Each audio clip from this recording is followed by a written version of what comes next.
Bonjour à toutes et bonjour à tous. Voilà, j'avais envie de vous faire une petite vidéo pour voir un petit peu les énergies concernant la nouvelle lune qui va avoir lieu dans la nuit du 1er au 2 janvier à 3 heures du matin. La pleine lune, oui, je ne sais plus si j'ai dit la pleine lune ou nouvelle lune. Bon. C'est la pleine lune. Voilà. Donc pour ça, bah, écoutez, à chaque fois je suis bien inspirée, voilà, pour prendre l'oracle de la Wicca. Voilà. Voilà, c'est un oracle qui m'inspire bien, parce que c'est vraiment un oracle qui est vraiment en reliance avec la pleine lune, enfin avec la lune en général. Voilà. Donc, bah écoutez, pour cette première pleine lune de l'année, voilà, on va voir un petit peu les énergies générales.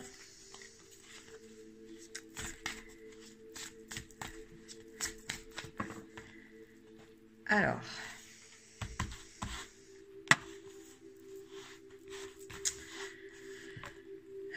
je vais tirer 4 cartes. Non, 5.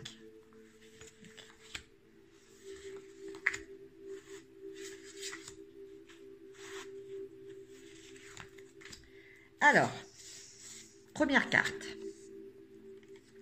La boule de cristal. Alors, je vais vous lire, c'est 35, je vais vous lire le petit message de cette carte. Alors, la boule de cristal. Le message est perception. La vibration correspond au chakra du troisième œil. Les mots-clés sont perception, vision, divination. La boule de cristal est un outil de divination bien connu et bien apprécié, le plus souvent fabriqué à partir de cristal clair. Elle est utilisée pour pénétrer la psyché et prévenir l'avenir. On devrait la poser sur un tissu foncé à l'intérieur d'une pièce légèrement éclairée, cela favorisera la clairvoyance. La boule de cristal montre que vous avez la capacité de voir dans le vrai sens du terme, de voir au-delà des illusions et des distractions, d'avoir la conscience de plusieurs niveaux. En se détachant des limitations tridimensionnelles, on peut voyager vers d'autres mondes afin de trouver ce que l'on cherche.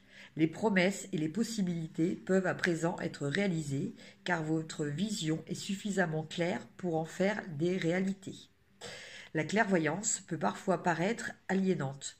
Tout comme les gouttes d'eau font la rivière et les rivières l'océan, suivez le trajet qui est prévu pour vous et vous rencontrerez des personnes dont la rivière se déverse dans le même océan que le vôtre. Voilà. Donc, bah écoutez, le message, moi, qui me vient, en plus, surveillez vos rêves. Voilà, surveillez vos rêves. Il se pourrait que vous ayez des messages importants qui vous soient transmis pendant vos rêves. Alors, la deuxième carte est la caverne. La retraite.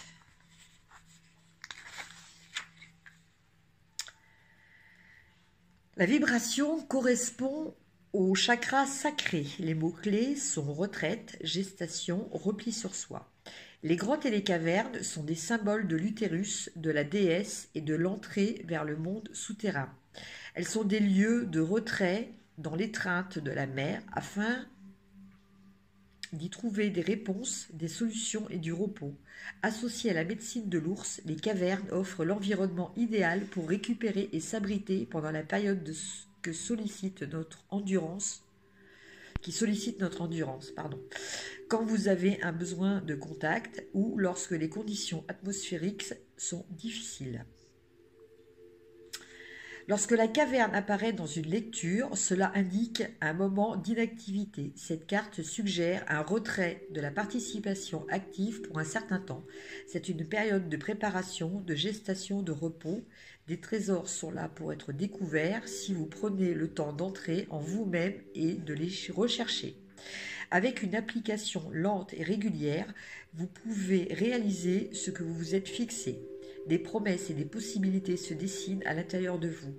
Donnez-leur le temps d'émerger de façon forte et éclatante, de sorte qu'elles soient prêtes à s'exprimer dans votre vie.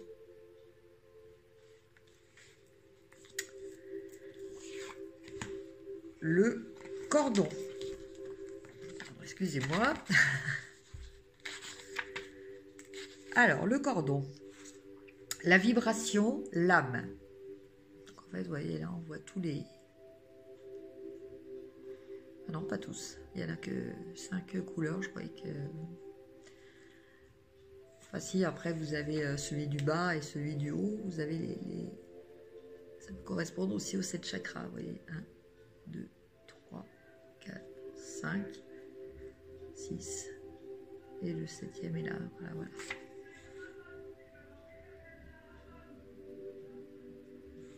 Alors, initiation, volonté. Un cordon nous relie à la mère durant la grossesse, ce qui rend hautement symbolique de l'utérus. Utilisé en magie pour lier, définir des frontières, retenir des vœux ou encore accessoires lors des rituels initiatiques, les cordons de couleur étaient autrefois utilisés par les sages-femmes pour réciter des prières à l'intention des nouveau-nés. Le cordon indique qu'il est temps de vous initier au mystère de la vie. Vous êtes prêt à découvrir de nouvelles réalités, en plus d'être invité à vous préparer à l'examen qui approche. Chaque initiation s'accompagne toujours d'une révélation de l'âme, et ce, afin d'établir son potentiel de croissance. Cela n'a rien de vindicatif ou de malveillant, c'est la façon de faire, un point c'est tout. Or, dans une certaine mesure, vous êtes maître de votre destin. Les choix que vous devez faire vous ont conduit là où vous êtes aujourd'hui. Attendez-vous donc à une initiation. Si vous êtes dans une situation trop contraignante, que ce soit pour vous ou pour quelqu'un d'autre, cette carte indique qu'une restriction est à prévoir si vous poursuivez dans cette voie. Vous pourriez avoir à faire face à une vérité.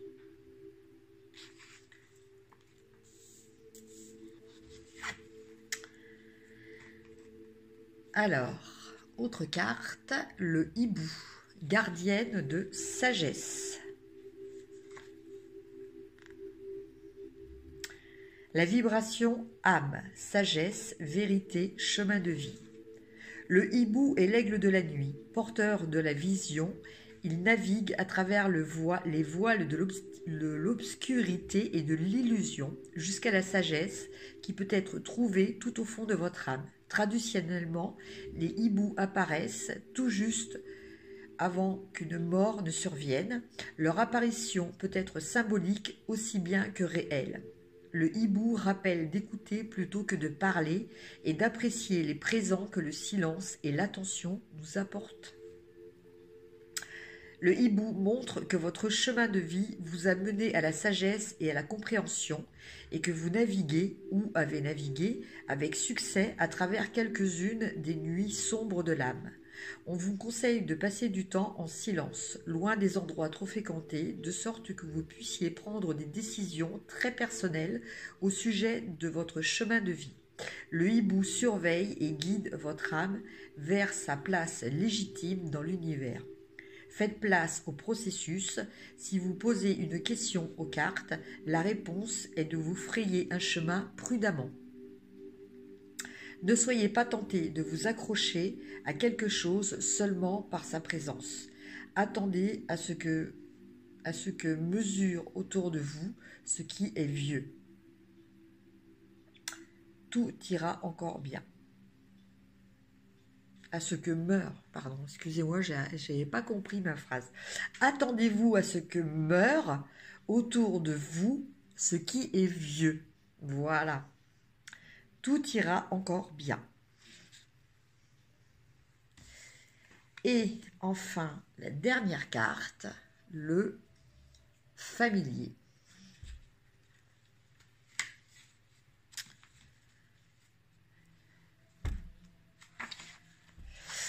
Alors, la vibration et l'astral, le mot-clé allié, le soutien, amitié.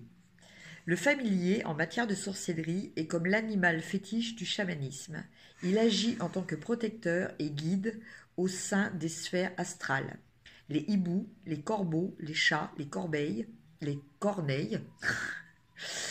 font régulièrement figure de familiers, bien que n'importe quelle créature puisse jouer le rôle de gardien et de guide.